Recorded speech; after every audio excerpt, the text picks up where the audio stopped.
Shalom bagi Bapak, Ibu, dan anak-anak yang diberkati Tuhan. Salam jumpa dalam santapan harian keluarga di saat ini, dan salam sejahtera bagi sahabat Kristus dimanapun berada. Damai sejahtera dalam Tuhan Yesus Kristus dan sukacita Roh Kudus melimpah senantiasa dalam hati dan kehidupan sahabat Kristus yang terkasih. Sahabat Kristus yang dikasihi dan diberkati Tuhan, pembacaan firman Tuhan terambil dari Kisah Para Rasul pasal 14 ayat 1 sampai ayat yang ke-20. Demikian bunyi sabda firman Tuhan.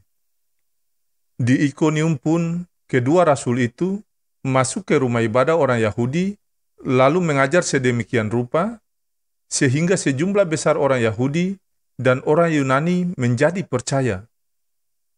Tetapi orang-orang Yahudi yang menolak pemberitaan mereka memanaskan hati orang-orang yang tidak mengenal Allah dan membuat mereka gusar terhadap saudara-saudara itu. Paulus dan Barnabas tinggal beberapa waktu lamanya di situ.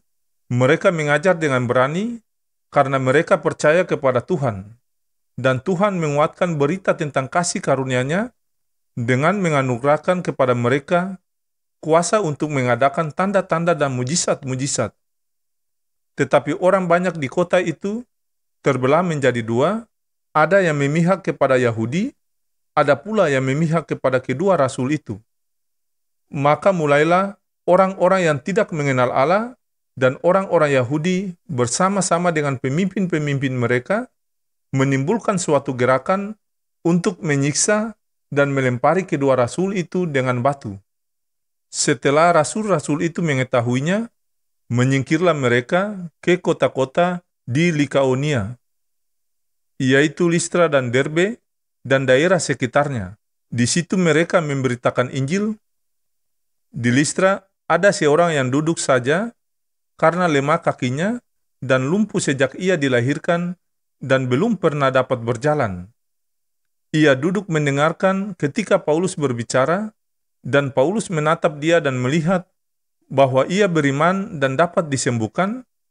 Lalu kata Paulus dengan suara nyaring, "Berdirilah tegak di atas kakimu."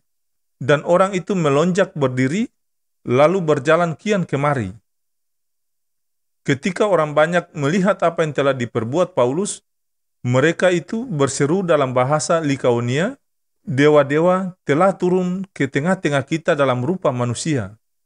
Barnabas mereka sebut Zeus, dan Paulus mereka sebut Hermes, karena ia yang berbicara. Maka datanglah imam dewa Zeus yang kuilnya terletak di luar kota, membawa lembu-lembu jantan dan karangan-karangan bunga ke pintu gerbang kota untuk mempersembahkan korban-korban bersama-sama dengan orang-orang banyak kepada rasul-rasul itu. Mendengar itu, Barnabas dan Paulus mengoyakkan pakaian mereka, lalu terjun ke tengah-tengah orang banyak itu sambil berseru, "Hai kamu sekalian, mengapa kamu berbuat demikian? Kami ini adalah manusia biasa, sama seperti kamu. Kami ada di sini untuk memberitakan Injil kepada kamu, supaya kamu meninggalkan perbuatan-perbuatan sia-sia dan berbalik kepada Allah yang hidup, yang telah menjadikan langit dan bumi, laut dan segala isinya. Dalam zaman yang lampau, Allah membiarkan semua bangsa menuruti jalannya masing-masing. Namun ia bukan tidak menyatakan dirinya dengan berbagai-bagai kebajikan, yaitu dengan menurunkan hujan dari langit dan dengan memberikan musim-musim subur bagi kamu. Ia memuaskan hatimu dengan makanan dan kegembiraan." Walaupun rasul-rasul itu berkata demikian, namun hampir-hampir tidak dapat mereka mencegah orang banyak mempersembahkan korban kepada mereka. Tetapi datanglah orang-orang Yahudi dari Antioquia dan Ikonium, dan mereka membujuk orang banyak itu memihak mereka. Lalu mereka melempari Paulus dengan batu dan menyeretnya keluar kota karena mereka menyangka bahwa ia telah mati. Akan tetapi, ketika murid-murid itu berdiri mengelilingi dia, bangkitlah ia lalu masuk ke dalam kota. Keesokan harinya berangkatlah ia bersama-sama dengan Barnabas ke Derbe. Demikianlah firman Tuhan di saat ini. Yang lebih berbahagia lagi yaitu setiap orang yang mendengarkan perkataan Allah dan menjalankannya. Amin. Bapak, Ibu, dan anak-anak sahabat Kristus yang diberkati dan dikasihi oleh Tuhan, santapan harian keluarga di saat ini berjudul Berani Bersaksi Karena Roh Kudus. Sahabat Kristus yang dikasihi Tuhan, keberanian yang dimiliki Paulus dan Barnabas untuk memberitakan Injil di daerah-daerah bukan Yahudi layak dijadikan motivasi bagi orang Kristen dewasa ini. Mereka berani memberitakan Injil karena mengandalkan kuasa Roh Kudus. Kemampuan yang dimiliki setiap orang pasti terbatas, sehingga diperlukan kuasa Roh Kudus agar menjadi berdaya dan hebat. Para rasul adalah orang-orang biasa saja, namun menjadi luar biasa karena diberdayakan dengan ajaib oleh Roh Kudus. Roh Kudus memberdayakan mereka menjadi cakap dan berani memberitakan Injil dalam situasi yang membahayakan keselamatan diri mereka. Sahabat Kristus yang diberkati Tuhan, Injil diberitakan di Ikonium dengan cara masuk ke rumah ibadah orang Yahudi, lalu mengajar sedemikian rupa, sehingga sejumlah besar orang Yahudi dan orang Yunani menjadi percaya. Rasul Paulus dan Barnabas, mereka juga membuat tanda-tanda dan mujizat-mujizat, walau mendapat hambatan dan penolakan dari sebagian orang Yahudi dan orang-orang yang tidak mengenal Allah. Penolakan dan hambatan terus dialami sehingga Ikonium harus ditinggalkan dan selanjutnya pergi ke Listra.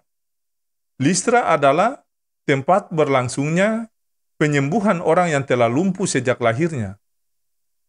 Bapak, Ibu, dan anak-anak sahabat Kristus yang terkasih, akibat penyembuhan itu, Rasul Paulus dan Barnabas disangka dewa Zeus dan Hermes, lalu dipuja, tetapi mereka menolaknya.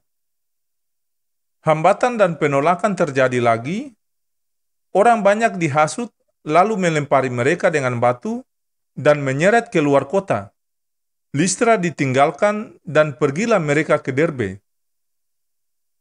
Sahabat Kristus yang dikasihi dan diberkati Tuhan, Rasul Paulus dan Barnabas berani menghadapi tantangan silih berganti karena mereka percaya pada kuasa Roh Kudus dan meyakini bahwa Allah yang hidup dalam Yesus Kristus selalu menjaga dan melindungi mereka senantiasa.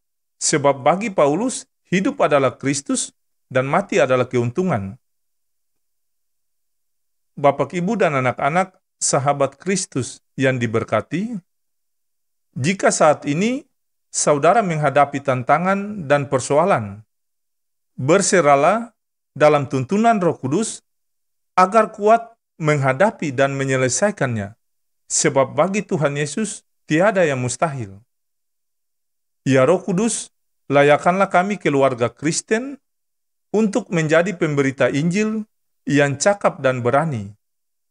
Semoga Allah sumber pengharapan memenuhi kami sekeluarga dengan segala sukacita dan damai sejahtera dalam iman kami, supaya oleh kekuatan Roh Kudus, kami berlimpah-limpah dalam pengharapan. Amin.